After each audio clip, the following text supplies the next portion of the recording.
খুলির মুখটিতে জ্বলন্ত সিগারেটও গুজে দেয়। তারা বিশ্বাস করে মৃতকে কবর দেওয়ার পরে আত্মাগুলোর মধ্যে 6টি স্বর্গে চলে যায় এবং সপ্তম আত্মাটি মাথার খুলিতেই আটকে থাকে। আর খুলির মধ্যে থাকা আত্মাকে সন্তুষ্ট করতে পারলে বাকি আত্মাগুলো খুশি হয়ে আশীর্বাদ দিয়ে থাকে। হ্যালো বন্ধুরা, রহস্য বিচিত্রার আরও একটি নতুন ভিডিওতে স্বাগতম। বন্ধুরা, এই বৈচিত্র্যময় পৃথিবীর বিভিন্ন প্রান্তে থাকা নানা জাতির মধ্যে বিচিত্র সব ধর্মবিশ্বাস ও সংস্কৃতি ছড়িয়ে রয়েছে।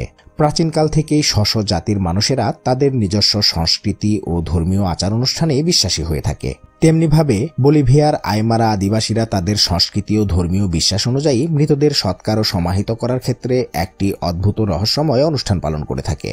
আর তা হল, এই অঞ্চলের আদিবাসীরা তাদের মৃত আত্মীয়দের মাথার খুলি নিজ বাড়িতে রেখে সেগুলোকে উপাসনা করে থাকে। তারা মৃতদের মাথার এই খুলিকে নাতিতাস বলে। আর খুলি নিয়ে পালিত এই উৎসবকে ফিয়েস্তা দে লাস নাতিতাস নামে ডাকা হয়ে থাকে। তাদের পালিত এই বৈচিত্র্যময় অদ্ভুত উৎসবটি নিয়ে আমাদের আজকের আয়োজন। চলুন বন্ধুরা, ভিডিওটি শুরু করা যাক। বন্ধুরা, ফিয়েস্তা দে লাস নাতিতাসকে কেন্দ্র করে বলিভিয়ার সমাধি খননকারীরা মৃত মানুষের মাথার খুলি উঠিয়ে থাকে। বছরের একটি নির্দিষ্ট সময়ে এ অঞ্চলে কবর থেকে খুলি তোলার দৃশ্য যেন একটি সাধারণ ঘটনা। এ অনুষ্ঠানে অংশগ্রহণকারীরা মৃতদের মাথার খুলিতে বিচিত্র সব সাজসজ্জার সাথে সাথে খুলির মুখটিতে জ্বলন্ত সিগারেটও গুজে দেয়। এই উৎসব উপলক্ষে এখানকার পুরোহিতরা অন্যান্য সকলকে এক বিশেষ ধরনের পোশাক প্রদান করে। এই ফিয়েস্তা দে লাস নাতিতাস উৎসবটির উৎপত্তি কবে কিভাবে হয়েছিল তা সঠিকভাবে এখনো জানা যায়নি। তবে ধারণা করা হয় ইনকা সভ্যতার শাসনের বহু আগে থেকেই এই প্রথাটির প্রচলন ছিল। পরবর্তী সময়ে নানা রকম প্রতিবন্ধকতার কারণে আদিবাসীদের মাঝে উৎসবটি পালনের খুব বেশি উৎসাহ না থাকলেও 1970 সালের দিকে এটি পুনরায় বেশ জনপ্রিয় হয়ে ওঠে। বন্ধুরা, আইমারা হল বলিভিয়ার দ্বিতীয় বৃহত্তম আদিবাসী গোষ্ঠী। এই আইমারা আদিবাসীরাই প্রাকৃতিক দুর্যোগ থেকে রক্ষা, ফসল উৎপাদন এবং অন্যান্য নানা প্রয়োজনে এই উৎসবের মাধ্যমে তাদের পূর্বপুরুষদের কাছে প্রার্থনা করে থাকে। প্রতি বছর নভেম্বর মাসের 8 তারিখে তারা এই বার্ষিক উৎসবটির আয়োজন করে থাকে। আইমারাদের ধর্মীয় বিশ্বাস অনুযায়ী তারা বিশ্বাস করে যে মানুষরা সাধারণত 7টি আত্মার অধিকারী হয়ে থাকে।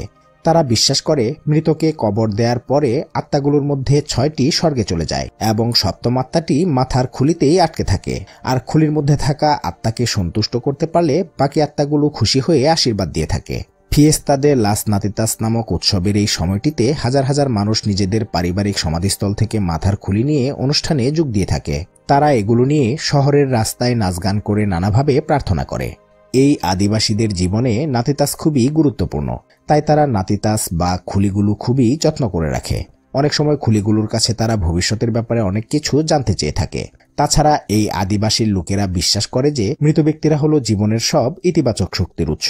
আর নাতিতাস বা খুলিটির নাকি জীবিতদের ভালোবাসা, অর্থ, ব্যবসা ও নিরাপত্তাকে প্রভাবিত করার ক্ষমতা রয়েছে। তাই অনেক সময় কর্মস্থলেও তারা নাতিতাসকে রেখে থাকে। ফিয়েস্তা দে লাস নাতিতাসে অংশগ্রহণকারীরা মৃতদের মাথার খুলিকে মিষ্টি, অ্যালকোহল, কোক ও সিগারেট সহ বিভিন্ন সাজসজ্জায় সাজিয়ে এই উৎসব উদযাপন করে থাকে। এই আইমারা আদিবাসীর লোকেরা এই উৎসবটি শুরুর আগে সাধারণত কার্ডবোর্ডের বাক্সে করে সমাধিস্থল থেকে মৃতদের খুলি নিয়ে আসে। এরপর খুলিগুলোকে রঙিন ফুল, সানগ্লাস, টুপি এমনকি গহনার মতো নানা রকম বস্তু দ্বারা সজ্জিত করে।